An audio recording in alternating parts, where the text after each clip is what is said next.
নিশ্চয়ই দেখতে পাচ্ছেন যে এই যে অবস্থা, অর্থাৎ 2 দিন আগে কেবল অমাবস্যা গেল, এখন পানি যেভাবে হওয়ার কথা ছিল, এই একটা নিম্নচাপ হয়েছে সম্ভবত হালকাভাবে, ছোটো একটা নিম্নচাপ, যার জন্য পানি উচ্চতা অনেক বেড়ে গেছে। এই সময় আমার হিসাব অনুযায়ী এই সময় মিনিমাম যে পানি থাকার কথা ছিল তার থেকে 2 ফুট 2.5 ফুট পানি বেশি হয়েছে। আর এই 2 ফুট 2.5 ফুট পানি হতে দেখেন আমাদের এই যে গরম জলের রাস্তা সহ প্রায় সমস্ত বনটা এবং পানির নিচে চলে গেছে।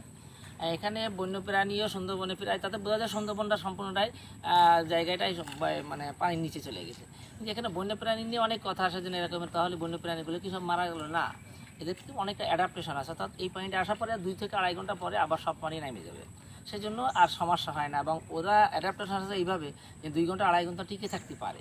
এছাড়া আমাদের সুন্দরবনের ভিতরে বেশ কিছু টাইগার টিলা করে দেওয়া হয়েছে, উঁচু উঁচু জায়গাকে টিলা করে দেওয়াতে সেখানে বাঘ এবং বাঘের যে সমস্ত খাবার আছে, হরিণ, বানর, তারপরে আপনার যে বন্য শূকর, এগুলো ওখানে যে টিকে থাকতে পারে এরকমের জন্য টাইগার